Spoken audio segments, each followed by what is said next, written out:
নমস্কার, আমি অভিষেক sir. Daily GK practice সেশনের আজ ক্লাস নাম্বার 29। তো আজকের প্রথম প্রশ্ন, তাহকিক-ই-হিন্দ গ্রন্থটির রচয়িতা কে, মানে কে রচনা করেছিল? এর উত্তর হবে আল-বিরুনি। আল-বিরুনি মধ্য এশিয়া থেকে এসেছিল, মোহাম্মদ গজনবীর সময় এসেছিল। আচ্ছা, তাহকিক-ই-হিন্দ মানে হলো কিন্তু যে আরেকটা নাম হলো কি, এর আরেকটা নাম হলো কিতাবুল হিন্দ কিন্তু এইটাই সেম। আচ্ছা, ইবন বতুতা মরক্কো থেকে এসেছিল মোহাম্মদ বিন তুগলকের সময়, তার হলো রাহেলা, কিতাবুল রাহেলা কিন্তু তার বইয়ের নাম। এই মিনহাজ উল সিরাজ এর লেখা বইয়ের নাম কিন্তু নাসিরি। মেনলি ইলতুৎমিশের সময় কিন্তু এসেছিল। আচ্ছা, গিয়াসুদ্দিন বারুনি এর নাম হলো তারিকি ফিরোজ শাহ তুগলকের সময় ছিল, তার তারিকি ফিরোজ শাহ কিন্তু তার লেখা পুস্তকের নাম। আচ্ছা, পরবর্তী প্রশ্ন, সত্য সাধক সমাজ, খুবই ইম্পর্টেন্ট, সত্য সাধক সমাজ কে প্রতিষ্ঠা করেছিল? উত্তর হবে জ্যোতিরাও ফুলে। মনে রাখবে, সালটাও মনে রাখবে, 1873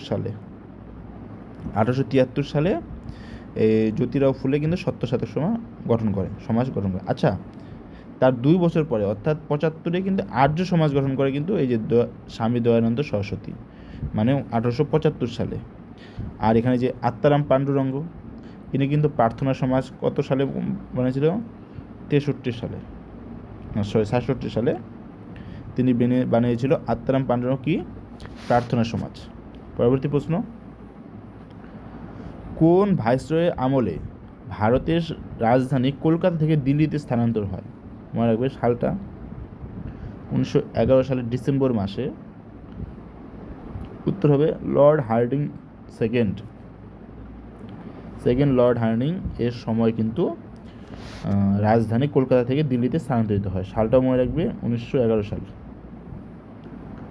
আচ্ছা, পরবর্তী প্রশ্ন, অনুশীলন সমিতির প্রথম সভাপতি কে ছিল?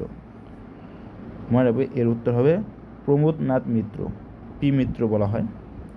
আচ্ছা, এই অনুশীলন সমিতি কে যদি বলা হয় কে গঠন করে বা কে প্রতিষ্ঠা করে, তাহলে উত্তর হবে কিন্তু সতীশচন্দ্র বসু কিন্তু তিনি এই প্রমোদনাথ মিত্রের হেল্পের সাহায্যে কিন্তু গঠন করে সতীশচন্দ্র বসু। যদি সালটা বলে তাহলে বলবে 1902 সালে।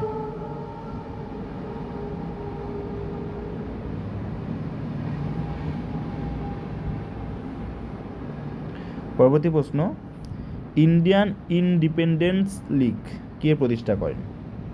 মনে রাখবে, সালটা হলো 1942 সালে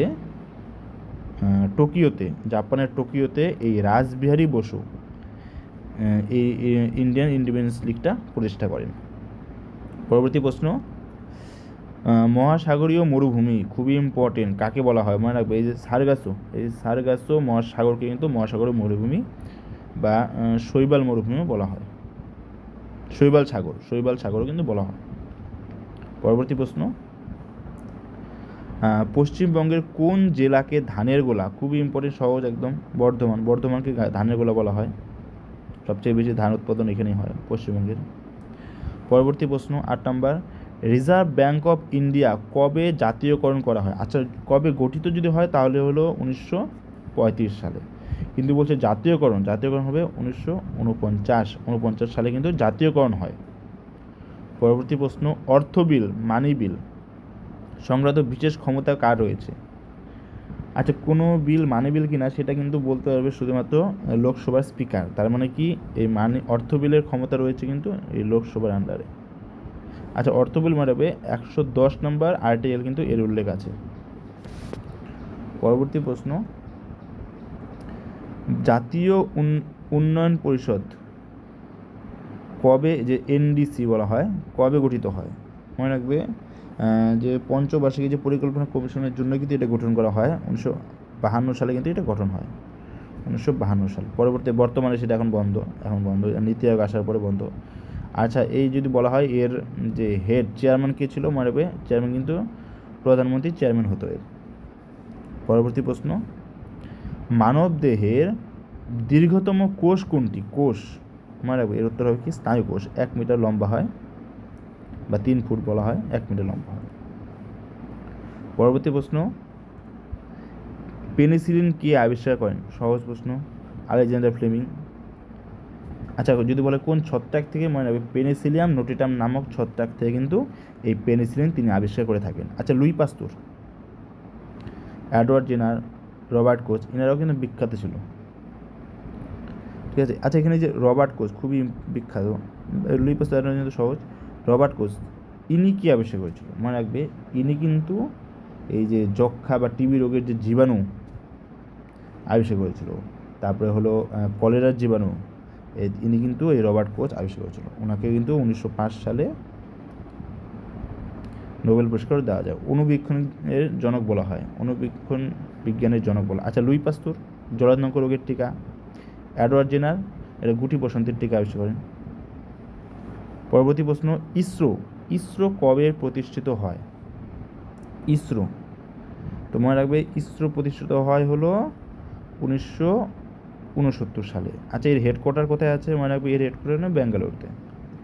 আর যদি বলা হয় এর এখন চেয়ারম্যান কে, তো মনে রাখবে এর হলো ভি নারায়ণন। ভি ভি আরে ভি নারায়ণন, নারায়ণন, ঠিক আছে, ভি নারায়ণন। আচ্ছা, 14 নম্বর প্রশ্ন, দাদা সাহেব ফালকে পুরস্কার প্রথম কে লাভ করেন? চলচ্চিত্র জগতে এই পুরস্কার দেওয়া হয়, প্রথম দেওয়া হয় হলো এই দেবিকা রানী, তিনি মহিলা হিসেবে প্রথম দেবিকা রানী। যদি বলা হয় প্রথম মহিলা, এই চলচ্চিত্র জগতের প্রথম মহিলা কিন্তু এনাকেই বলা হয়, এই দেবিকা রানীকে। যদি বলে সালটা কত সালে, তো মনে রাখবে হলো 1969 সালে কিন্তু প্রথম এই পুরস্কার দেবিকা রানীকে দেওয়া হয়।